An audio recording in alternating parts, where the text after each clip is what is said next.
গণমাধ্যমে একটি সংবাদ এখন প্রচারিত হচ্ছে, আন্তর্জাতিক গণমাধ্যমে। সেটা হচ্ছে যে, এ পর্যন্ত ইসরায়েলের এবং মার্কিন আগ্রাসনের বিরুদ্ধে ইরানে যুদ্ধ করার জন্য ২,৯২,০০,০০০ মানুষ যুদ্ধের জন্য নিবন্ধন করে ফেলেছে। এর মধ্যে আরেকটি বিষয় খুবই আশ্চর্যজনক আকারে ধারণ করেছে। সেটা হচ্ছে বন্দর আব্বাসে যারা স্বেচ্ছায় ইরানের জন্য যুদ্ধ করতে আগ্রহী যেসব নাগরিক, তারা নিবন্ধনের জন্য লাইন ধরেছিল। সেখানে দেখা গেছে একজন ৭৫ বয়সী মা, তিনি নিবন্ধনের জন্য লাইনে ধরেছেন। নিবন্ধন কেন্দ্রের এক স্বেচ্ছাসেবক বৃদ্ধার জাতীয় পরিচয়পত্র হাতে নিয়ে ভালোভাবে দেখলেন। তারপর বললেন, "মা, আপনার বয়স তো ৭৫। তো এই বয়সে কেউ যুদ্ধে যেতে পারে না।" বৃদ্ধা একটুও থামলেন না।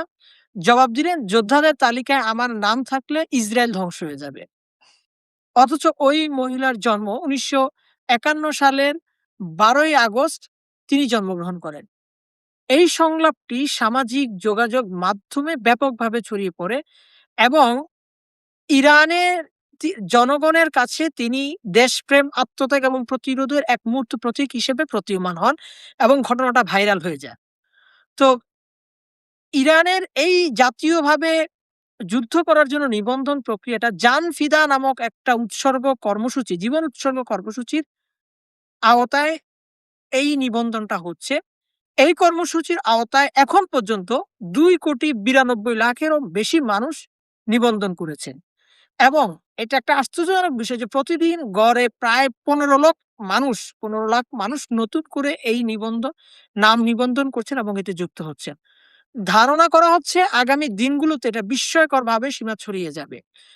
আমরা যেভাবে আ বিশ্ব গণমাধ্যমে যেটা দেখতে পাচ্ছি যে বিভিন্ন এলাকায় এবং মেইন রাস্তায় ইরানের যে বড় ক্ষেপণাস্ত্রগুলো সেগুলো ট্রেইলার দিয়ে বড় ট্রাক দিয়ে সেগুলো হচ্ছে দেখানো হচ্ছে, প্রদর্শন করা হচ্ছে এবং মানুষকে হচ্ছে উৎসাহ দেয়া হচ্ছে।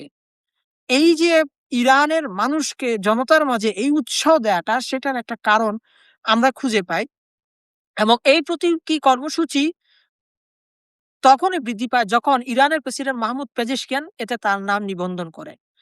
মাহমুদ পেজিশকিয়ান নাম নিবন্ধন করার সময় তার বক্তব্যে বলেন যে, "গর্বিত ইরানিরা জীবন উৎসর্গ করতে নিবন্ধন করেছে। আমিও আমার জীবন ইরানের জন্য উৎসর্গ করতে প্রস্তুত। আগেও ছিলাম, এখন আছি এবং ভবিষ্যতেও থাকব।" এবং এই যে মানুষের মাঝে এই উদ্দীপনাটা ঘিরে মানে মূলত আরেকটা কারণে সৃষ্টি হয়, যেটা ২য় কারণ, সেটা হচ্ছে যে আয়াতুল্লাহ মুজতবা খমেনির একটা বার্তা, যেখানে তিনি অ্যা তার বাবা আয়াতুল্লাহ খামেনির ৪০তম শাহাদাত বার্ষিকী উপলক্ষে তিনি দেন, যেখানে তিনি বলেন যে, "শত্রুর সঙ্গে আলোচনা হচ্ছে বলে কেউ যেন মনে না করে যে রাস্তায় থাকার তাদের আর কোনো প্রয়োজন নেই।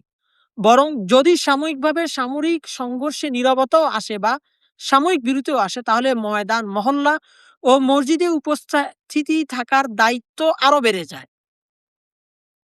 তিনি এই বিবৃতিতে বলেন যে, "আপনাদের কণ্ঠস্বর আলোচনার প্রভাব ফেলবে।" এ কারণে দেখা যায় যে যেমন জান ফিদা ফর ইরান এই প্রচারণার ক্রমবর্ধমান ভারে এই বিবৃতির পর বিস্ময়করভাবে জনগণের মাঝে ছড়িয়ে পড়ে। আপনি বিশ্বাস করতে পারবেন যে আলোচনায় ইরান বসতে চাচ্ছে না একদিকে বলছে জনগণের সামনে, পরোক্ষভাবে ইরানের সরকারের পেছনে জনসমর্থন কতটুকু হয়েছে তা ইরানের বিরোধী যারা আলোচক রয়েছেন, অর্থাৎ আমেরিকার আলোচকদের কাছে আমেরিকান প্রেসিডেন্ট মার্কিন ডোনাল্ড ট্রাম্পের কাছে একটা বার্তা দিচ্ছেন, আমার দেশের ৭০-৮০% মানুষ আমার সাথে রয়েছে। অর্থাৎ দর কষাকষির পর্যায়ে জনগণের সমর্থন যে তার শক্তির পাল্লাকে ভারী করে দিতে চায়, এটা ইরানের যারা রাজনীতিবিদ তারা ভালোভাবে কাজে লাগিয়েছে।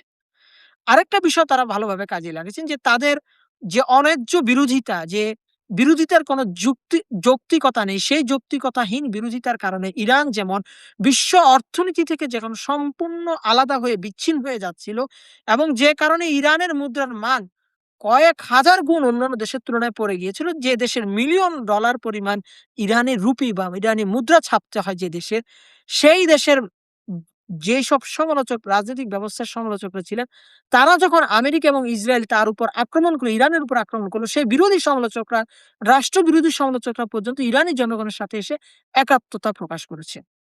অর্থাৎ ইরানের সরকার বা ইরানের বর্তমান ক্ষমতাসীনরা জনগণকে তাদের আস্থায় রাখতে পেরেছেন এবং তাদের সমর্থন পাচ্ছেন। অন্যদিকে যেটা আমরা আমেরিকার ক্ষেত্রে দেখছি যে প্রেসিডেন্ট ডোনাল্ড ট্রাম্প তার সমালোচকদের সমালোচনা শুনছেন, পাশাপাশি তার সমর্থকদেরও এখন সমালোচনা শুরু করেছেন।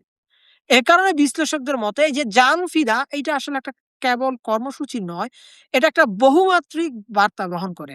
এটা সম্ভাব্য যুদ্ধের মুখে অথবা সম্ভাব্য সংঘাতের মুখে জনগণের প্রস্তুতির চিত্র তুলে ধরে। আবার শত্রুপক্ষের জন্য একটা মনস্তাত্ত্বিক চাপ তৈরি করে এবং আভ্যন্তরীণভাবে জাতীয় ঐক্যকে সারা বিশ্বে প্রদর্শন করে। আর এই কৌশলই হাতে নিয়ে এগুচ্ছে বর্তমানে ইরান। সম্ভবত তারা ইসলামাবাদের আলোচনায় অংশগ্রহণ করতে চায়। তবে আলোচনায় অংশগ্রহণ করার আগে তারা যে কতটা শক্তিশালী পর্যায়ে আছে তা সেটা বৈশ্বিক, আন্তর্জাতিক এবং অভ্যন্তরীণভাবে মানুষকে বা বিশ্ব মিডিয়াকে তারা দেখাতে চায়।